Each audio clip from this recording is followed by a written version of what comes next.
Assalamualaikum warahmatullahi wabarakatuh. Jadi, di konten kali ini gua bakal kasih sedikit kisah horor yang diangkat dari novel. Kisah ini berdasarkan pengalaman dari seseorang yang ada di akun Facebook yang bernama Hana Jasmine. Cerita ini mengisahkan tentang Arumi, si gadis ceria yang mengalami mati suri. Oke, tanpa basa-basi lagi, mode aktif. Hari masih terlalu pagi saat Ndoro Sukma mengutarakan sebuah permintaan yang cukup mengagetkan seisi rumah. Saya yakin Arumi masih hidup. Jadi tolong hari ini kalian gali lagi kuburannya, pintanya penuh harapan. Wajah yang selalu nampak murung setelah kematian putri semata wayangnya 2 hari lalu itu kini terlihat sangat bersemangat. Ngapunten Doro, tapi apa yang membuat jenengan begitu yakin kalau Arumi masih hidup? Tanya Kang Burhan, supir pribadi keluarga Juragan Darmono. Pertanyaannya itu pun mewakili pertanyaan yang sedari tadi bergelayut di kepalaku. Pagi-pagi sekali Ndoro Sukma meminta kami, para pekerja di rumahnya, untuk berkumpul. Lalu menyampaikan permintaan yang tentu terdengar mustahil dan tidak masuk akal. Bagaimana mungkin seseorang yang sudah dinyatakan meninggal dan dimakamkan selama 2 hari bisa hidup lagi, pikirku. Setelah kematiannya, Arumi selalu datang di dalam mimpi saya. Dia selalu bilang kalau dia masih hidup, tapi kenapa orang-orang malah mengurungnya di dalam tanah? Saya yakin niku bukan mimpi biasa dan firasat seorang ibu tidak pernah meleset toh.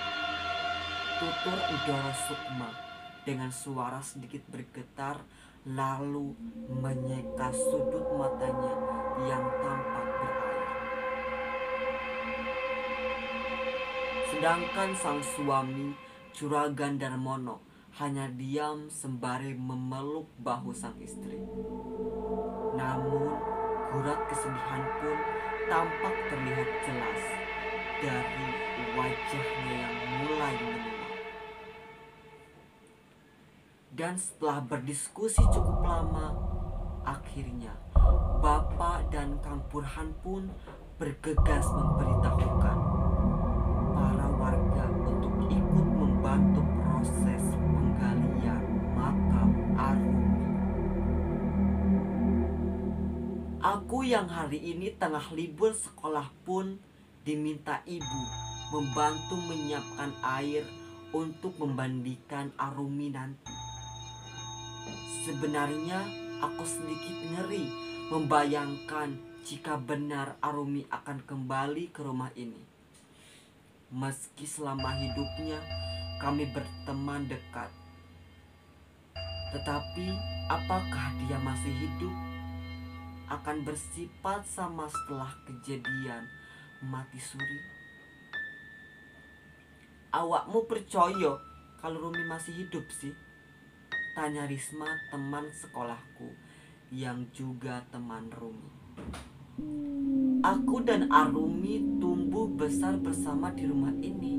Meski dengan status yang berbeda, selama ini di mana ada Arumi pasti ada aku. Ibu dan bapak sudah mengabdi untuk keluarga berusia 6 tahun. Hingga sekarang dan berkat kebaikan mereka, akhirnya kami pun sudah seperti keluarga. Aku tak kalah sedih dari Doro Sukma saat 2 hari lalu Arumi ditemukan meninggal di dalam kamarnya tanpa sebab yang pasti. Namun, hari ini aku bingung entah harus senang atau justru ketakutan jika Arumi benar-benar hidup kembali. Percaya nggak percaya sih, malah dipikir yo orang masuk akal, ucapku seraya berdiri saat terdengar keributan dari arah luar pagar. Aku dan Risma pun terpekik secara bersamaan ketika melihat Juragan Darmono menggendong tubuh seseorang yang masih berbalut kayak kafan. Arumi tenan masih hidup sih, cicit Risma sembari menggoyangkan tubuhku yang terpaku menatap Juragan Darmono yang semakin dekat. Aku pun spontan menutup mata saat Juragan Darmono berjalan melewatiku yang sudah gemetar ketakutan. Entahlah, kembalinya Arumi seperti membawa firasat buruk.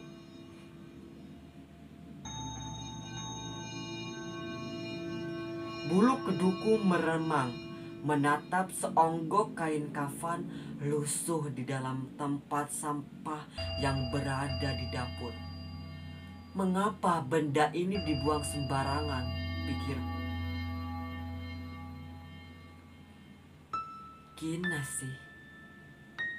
Aku terlonjak kala bahu sebelah kiri ditepuk secara tiba-tiba oleh seseorang. Astagfirullah. Ibu kinasi pikiran tuh, ucapku seraya menepuk-nepuk dada saking terkejutnya. Hus, jangan ngomong sembarangan. Pak Mali, mana tehnya? Sudah belum? Aku menepuk dahi seraya menggelengkan kepala pelan. Kain kafan lusuh yang langsung menarik perhatian sesampainya aku di dapur beberapa menit lalu, membuatku lupa akan tujuan utama mengapa aku ke tempat ini.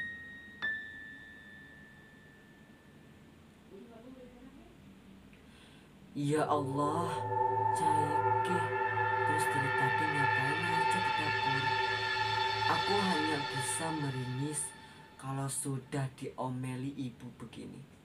Anu bu, niku kain kafan apa ndak sebaiknya dibuang aja, tanyaku sembari menunjuk tong sampah yang berada tepat di sebelah kaki ibu. Iyo, nanti bakal dibuang atau mungkin dibakar sama kampusan. Ngopo mau kamu simpan pocimat? Kau guyonane jenengan ngeri bu, tukasku membuat ibu sedikit terbahak.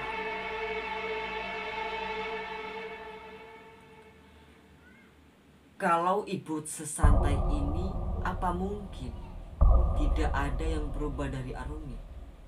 Pikirku, sebab setelah kembalinya gadis itu setengah jam yang lalu, ibulah yang membuka kain kafan sekaligus memandikan Arumi, gadis yang sudah dianggap seperti anaknya sendiri. Sedangkan aku yang masih tak mampu percaya dengan kejadian ini hanya berani mengintip dari balik jendela dan menolak saat ibu mengajakku untuk ikut memandikan Arumi yang kotor oleh tanah kuburan.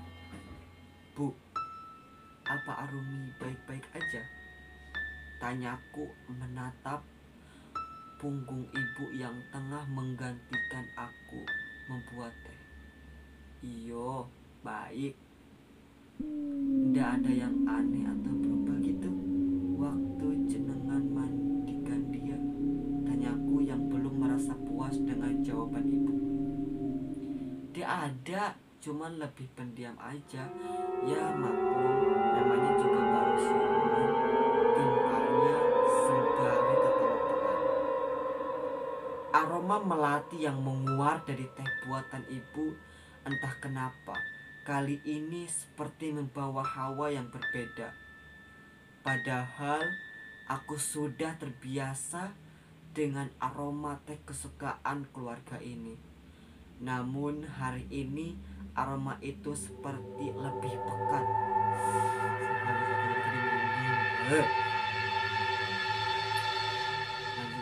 Lanjut. Bu, kok aroma tehnya beda? Baru Bu.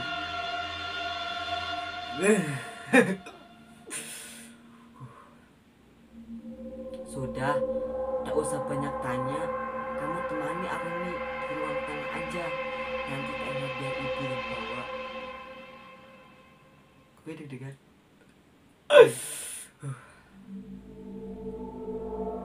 Ingin menolak, tapi perintah ibu kali ini terdengar sedikit tepus.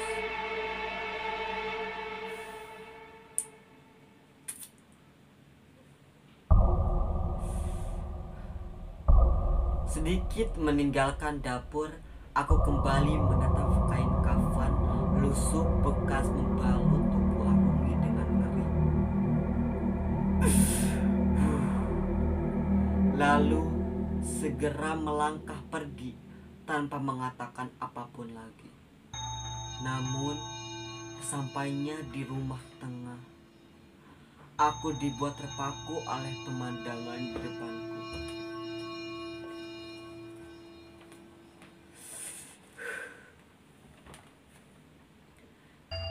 Loh, Nduk, mana tehnya? Tanya ibu yang tengah menyisir rambut panjang Arumi. Endoro Sukma yang duduk di sebelah putrinya pun ikut menoleh, pun dengan Arumi. Gadis itu menatapku. Kebayang gak sih guys? Si Arumi ini tiba-tiba kayak langsung natap kayak gini. Kamu lihat lagi ke sana kamu. Aduh.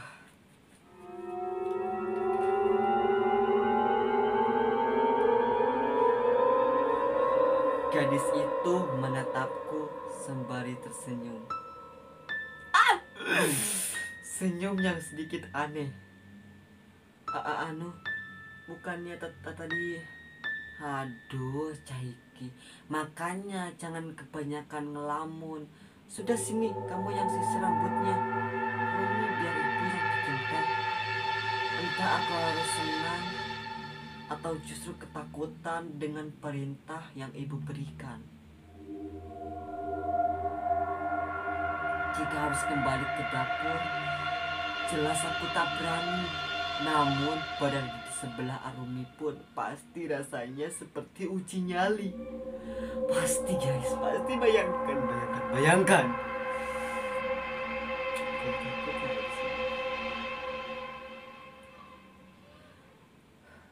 Tenang sih, kan ada Ndoro Sukma juga. Batinku mencoba menyemangati diri sendiri. Akhirnya dengan sedikit ragu, aku duduk di sebelah Arumi yang masih menatapku sembari tersenyum. Kebayang gak sih guys, kayak si Arumi itu gak berarti natap si siapa ini namanya? Gak tahu sih namanya. Nama si temennya, si temen ibunya ini gitu kan. Terus natap sambil senyum ini. Itu kebayang gak sih?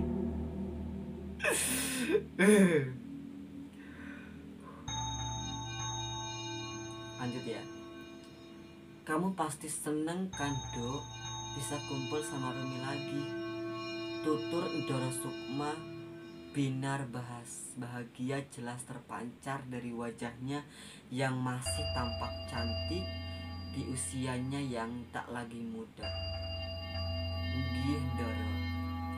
Timpulku seadanya serasa menyisir rambut Arumi yang tergerai indah. Saat menyisir rambutnya, aroma melati kembali menyeruak ke dalam hidungku. Aroma yang sama persis seperti di dapur tadi. Jenengan mau kemana, Ndoro? Tanyaku sendiri, sedikit panik kala melihat Ndoro Sukma bangkit dari duduknya dan hendak melangkah meninggalkan aku berdua bersama Arumi. Mau ke kamar mandi sebentar, kamu ngobrol aja sama Rumi. Gue bayang gak sih guys, kayak di ruang tengah, terus hanya berdua gitu sama si Arumi yang baru aja bangkit dari kuburnya. Hening setelah Ndoro Sukma meninggalkan kami. Hanya ada hening di antara aku dan Arumi.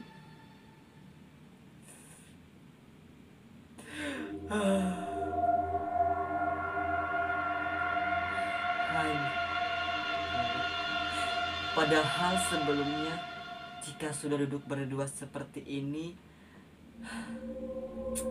kami akan membahas banyak hal dengan menyenangkan.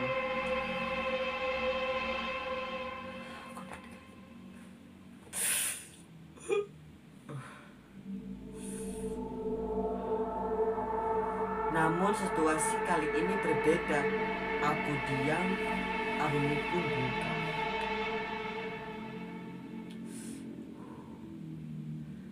Hingga tiba-tiba gadis itu gue pas yang gini aku baca dulu ya. Gadis itu, ini si Arumi ya, si Arumi memiringkan kepalanya dan kembali menoleh ke arahku yang duduk di samping kirinya. Kebayang gak sih? Kayak tiba-tiba kayak gini. Oh my god. Bibirnya yang tampak pucat menyeringai. Dengan kedua mata yang menatapku cukup tajam, seolah tatapannya mengandung sebuah pesan atau mungkin peringatan. Benarkah dia Arumi? Atau bukan?